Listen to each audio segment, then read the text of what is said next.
As a new driver, when you first start driving, you're going to experience what they call information overload. When you first get in the car and your first driving experiences, you're going to be somewhat overwhelmed at, first of all, handling the car, and then you're going to have all of this input from the highway transportation system that you're going to have to learn what is important and what is not important. The process of determining what you need to be looking at is called selective seeing, and it's a learned experience. Now, part of what they do to help you learn to selectively see is you have your signs. Your signs are categorized by color and shape. They are uniform color and uniform shape. They do that so that you can recognize from a distance what that sign is telling you, and you learn to scan the horizon, determining what is important to you. Now, one of the most important things that you're going to see is a warning sign. All of our signs are divided into 4 categories. Each sign will fit into one of these 4 categories. The first category of signs are your warning signs. Warning signs are predominantly yellow diamonds. Every time you see a yellow diamond on your side of the road, you need to take note of what it says, because it is warning you of a special condition up ahead. This first sign is a speed hump sign. You're going to see a speed bump in a neighborhood or somewhere where they want you to travel at a slower speed. Sometimes they will use them in different shopping centers. They'll have a speed bump there to let you know to slow down. When you see that warning sign that has that speed bump, you need to slow down before you get there. If you're scanning the road ahead, as soon as you see that speed bump sign, lift off the accelerator and begin to brake so that you can take that speed bump at a gradual speed. This next warning sign is a merging sign. That is letting you know that you are going to enter into traffic that is already moving. When you see that merge sign, you need to begin to take quick, short glances over your shoulder to find a spot and locate where you can merge in. The next sign is a dip sign. Just as in the speed bump sign, except it's reverse, when you see that sign, lift your foot off the accelerator and begin to brake, because you're going to encounter a dip there. And you don't know how deep it's going to be, but it can damage your car if you hit a dip going full speed. We also have a sign here that is a truck turning over. You'll see that warning sign in a curve to let you know that that curve is not graded properly or is a very dangerous tight curve. When you see that sign, pay special attention to the speed warning sign that will be underneath it. It may say as low as 15 miles an hour. You hit that 15 miles an hour before you hit the apex of that curve. As soon as you see that sign, begin to slow down. We have a warning sign here that lets you know that there are bicycles in this area. When you see that sign, begin to look. Scan ahead, watching for your bicycles. A signal ahead. Now, this is an advanced warning sign. A lot of times when there are signals ahead, you may not be able to see it from where you are. It could be around a blind curve, and you don't know what the conditions of that intersection are going to be when you get there. When you see that sign, lift your foot off the accelerator and be prepared. The next sign on here is yield ahead. That's letting you know that if you are going to have to come into traffic that's going to require you to yield. Now, yield is a rolling stop. You're slowing down to the point where you're almost stopping and you're checking to see if there's traffic coming. If there's traffic coming from the other direction, you must stop at a yield ahead. As soon as you see that sign, begin to slow down.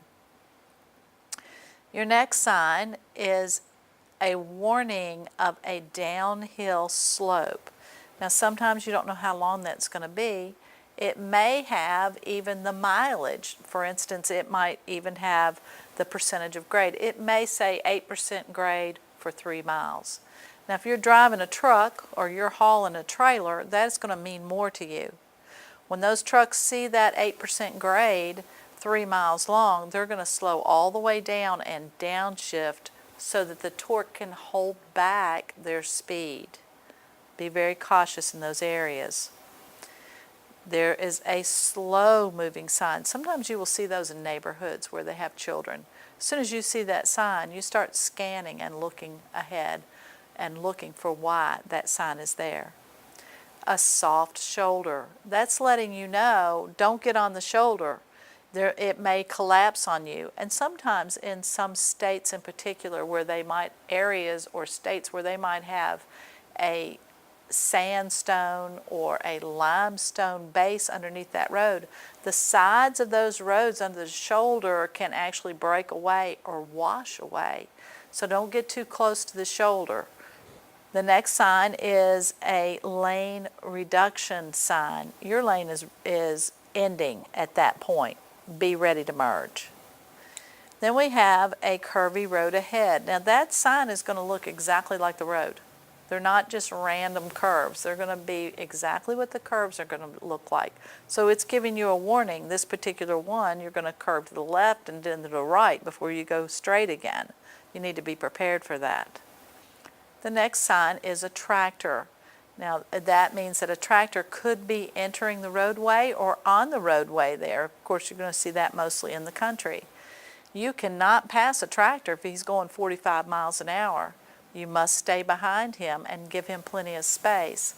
Sometimes they will be courteous and get on the shoulder if they can and let you go by, but if not, you need to be prepared to slow down and follow them until you have a passing zone. Dead end ahead. When you see that sign, be prepared to stop.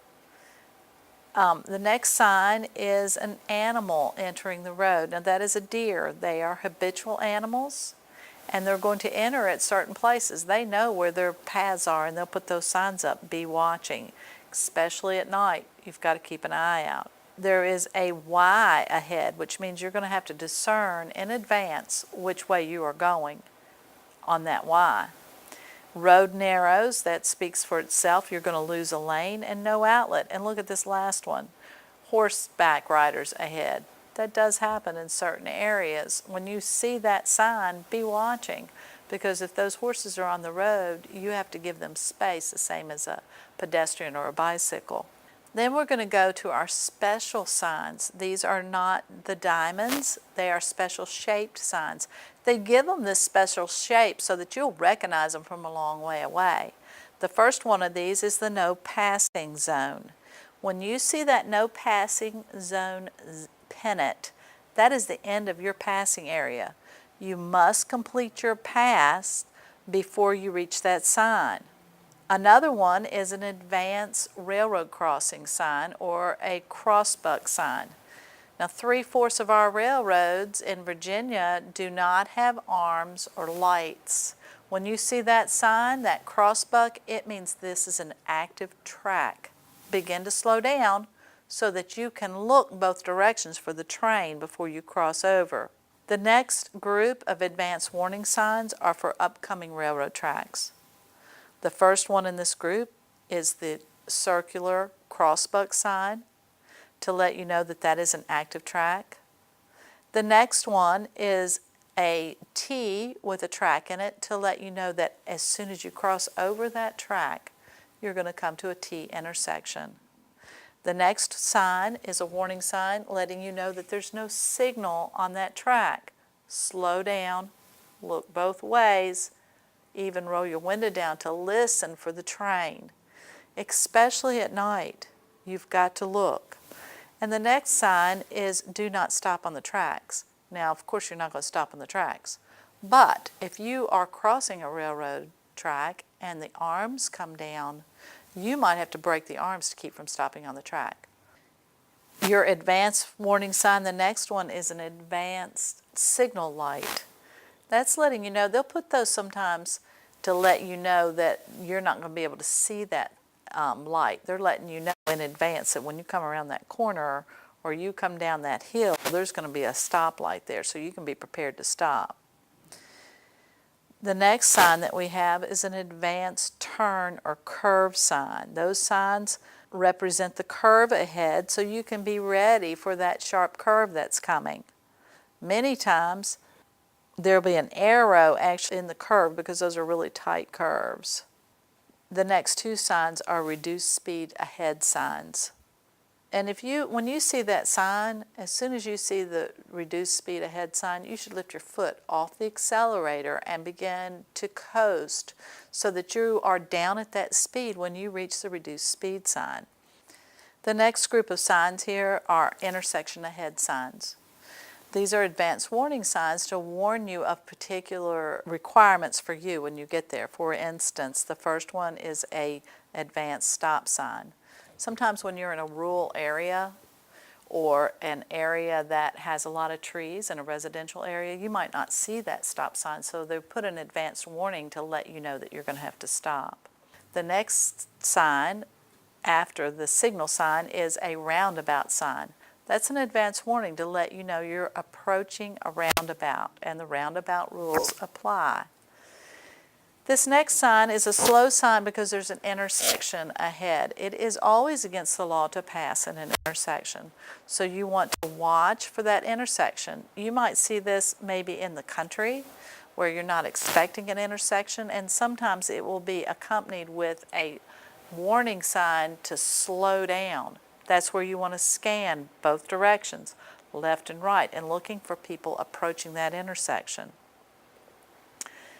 The next advanced warning signs are the divided highway ending or beginning. The first two arrows going in each direction is letting you know that there is a road with one lane in each direction ahead. The divided highway ends is letting you know that there's not going to be a median between the two directions. And the next sign is letting you know that the divided highway begins. And we have several truck signs.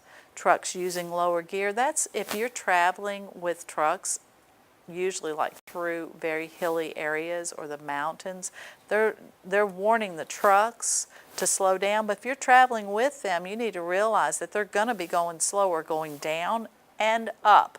This is where scanning in advance really works to your advantage because you can see that slow-moving truck way ahead, switch lanes, and go around them. And it's warning them of advanced grades ahead. Your road surface sign is going to let you know that your surface is changing. So if you're going from an asphalt road to a gravel road, you want to slow down. You want to hit your brake before you transfer onto that gravel road. When you see that advanced warning sign for a surface change ahead, slow down then. When you hit a gravel road, usually there's going to be a dip when you first get in there because the cars coming out kick the gravel out. If you wait until you are on the gravel to hit the brake, you're going to slide. If you look at your friction factor, you lose almost half your friction. You go from 0.9 to 0.5 when you hit gravel. The next signs ahead are a slow school sign, letting you know that there's school crossing. Now your school crossing sign is going to be a pentagon. There are fluorescent yellow or fluorescent green. This sign here marks the beginning of a school zone. The school zone speed limit is 25 miles an hour, always. If that light is flashing, sometimes they'll have a flashing light that says that is the time of day that you have to slow down for a school zone. They'll let you know. The next category of signs that we're going to go into are called regulatory signs. Any violation of a regulatory sign is a ticketable offense.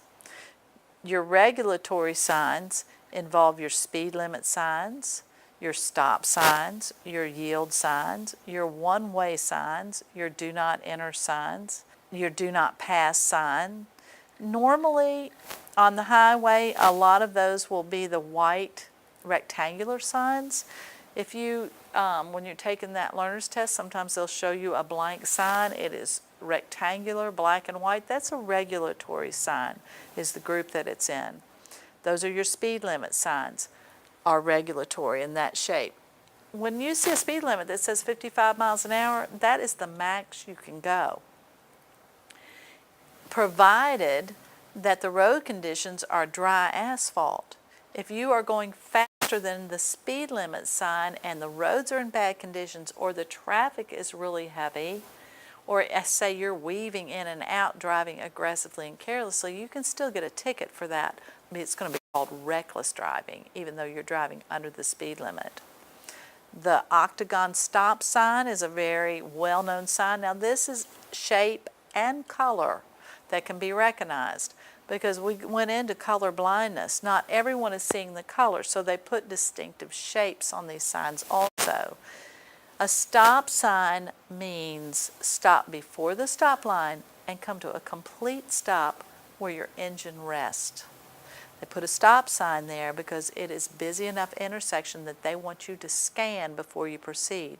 You look left, you look straight, you look right, you look left again before you go.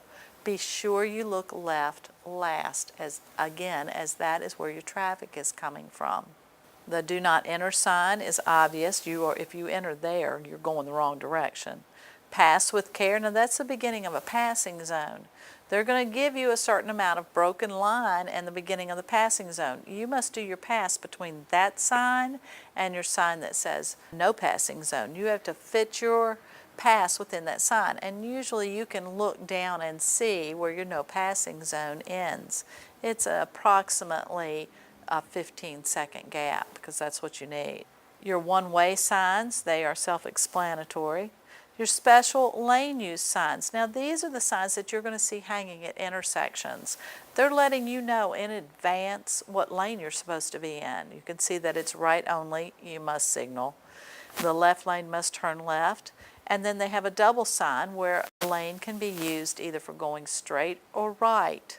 This next sign is telling the bicyclist to use the pedestrian signal. I have even seen these signs with a wheelchair on them, where they have special signals that they're warning you that a person that is in a wheelchair is going to be crossing there near hospitals or places, rehab places. I've seen them. Trucks use the right lane, that's obvious. Right lane buses only. Those are lane usage signs, and you're going to see them over the lane or beside the lane. Now this next sign is a special sign. When you see the diamond shaped sign, it will either be a sign, and sometimes it will have a corresponding marking on the road. This one says HOV 2+ lane ahead. That means unless you have 2 people in your car, you cannot use that lane. They'll put these lane usage signs sometimes on highways, and sometimes it will have 4+ people. When they put that there, they're letting you know that that sign is for people that are multiple people traveling in one vehicle. Usually that is on the left-hand side of the road, and sometimes they will have a sign that goes with it that says this lane exits at exit 54, to let you know that once you get in that HOV lane, you're not going to be able to exit out until you get to a certain point. A lot of times they have a wall there dividing the HOV lane from the regular traffic. What that does for you is, once you get in that HOV lane, you can proceed without the on and off traffic, and you don't have the delays that the people on the regular highway will have. It's awesome. It will get you there faster. They also use that diamond sign, though, to mark any kind of special use lane. They will put that diamond to mark where the bus lanes go. Now that doesn't mean that you cannot use that lane, but if you can, stay over and reserve that lane for the bus, and be aware of the fact that the buses are going to be in that lane, and so you're going to have to stop behind them more frequently. Traffic directional signs. These are letting you know to pass to the right or to the left of an obstacle ahead. If you look at the yellow and black stripe sign, those are essentially arrows pointing to the right. There's also another one that is an arrow pointing to the left. That's letting you know which side you're going to pass that obstacle on. Now you'll see those on signs usually. They'll be attached to a sign. If you see one of those signs in the middle of an obstacle in the middle of the road, that's also a breakaway sign. That can be a safety sign that will break away if you were to accidentally hit it. If you go up on the median and hit that sign, it's got one of those those yellow and black stripes on it, that means that sign's going to give when you hit it. If you see that sign on the front of a guardrail, it'll be pointed to the left to let you know to pass that guardrail on the left. But if you look behind that sign, you'll see an apparatus where that is attached. That guardrail is a safety guardrail that will give on impact. It's designed that way. The next sign is a no left turn sign, and keep right or keep left. We have parking signs. And you're going to see these are the actual signs. A lot of times parking, they'll also have it on the roadways, but these are no parking. You have no parking, it's a bus stop, no parking between certain hours, no parking bike lane. They're very specific on those signs. They're going to tell you exactly what you can do and when you can park. We also have pedestrian signs, pedestrian crossing. This warning sign with pedestrian in it is letting you know that pedestrians cross there. In contrast to a school zone, which is always your pentagon, fluorescent yellow or fluorescent green. These are pedestrians. Pedestrian crossing. Yield here to pedestrians. Sometimes when you're, especially like when you're in school areas or areas where there's heavy pedestrian population, you're required to yield to them in that area, and they're going to put that sign up to let you know. The turning traffic must yield to pedestrian. You know, as you're turning right, that pedestrian may have a go ahead and cross signal because it's green on your end, but it is red for them. Be sure you watch when you see that. The last sign here is the push button for your walk signal. That particular intersection has a button you can push which will change that light so that you can cross. These are your two international signs. The circle with the line through it is an international sign. That means no. Whatever behind that circle and that line means you can't do it. A green circle is an international symbol for you must. And this particular sign, it's got an HM, which means all hazardous material trucks must take that route. A lot of times it'll have a route sign accompanying it. Sometimes they'll just have that green sign on a route where they're diverting that traffic. Sometimes it'll have a truck in it. It'll have different things in it, but whatever's in that green circle, you must obey. The third category of signs are your guide signs. They're divided into three different colors. You have your blue guide signs, which are your informational signs. They're going to have your hospitals, your restaurants, your gas stations when you're traveling down the interstate. The second color of guide sign is going to be your brown guide signs. Now, brown signs are going to be any place of public interest. Your campgrounds, your historical sites, anything that is of public interest. They're color coding these so you don't have to pay any attention if you're not looking for that particular thing. This is about selective seeing, looking out into the environment and getting what is important to you out of the signs. So if you're not looking for public interest like a Civil War site or something, you don't need to worry about that brown guide sign. Your next guide sign color is going to be green. You see these on the interstate all the time. Anytime there is an exit sign, it will have the word exit on it. If you see a guide sign that says Richmond 45 miles and there is no exit sign written on that sign, that is to the destination. But if it's an exit sign and it says Richmond 45 miles, it's the mileage to that exit. So this picture here, it has your guide signs, your green guide signs, your brown guide signs, and your blue guide signs. You can see that the blue guide sign is a rest area. Those are informational. The brown sign is a place of public interest. Now if you look at the top, you see the little signs up above. Those signs are on the side of the traffic sign. That's the side the exit is on. These two particular ones, that exit is on that right-hand side. It'll have the exit number, and it'll be on the right-hand side of that sign. If it's a left-hand exit, it's going to be on the left-hand side.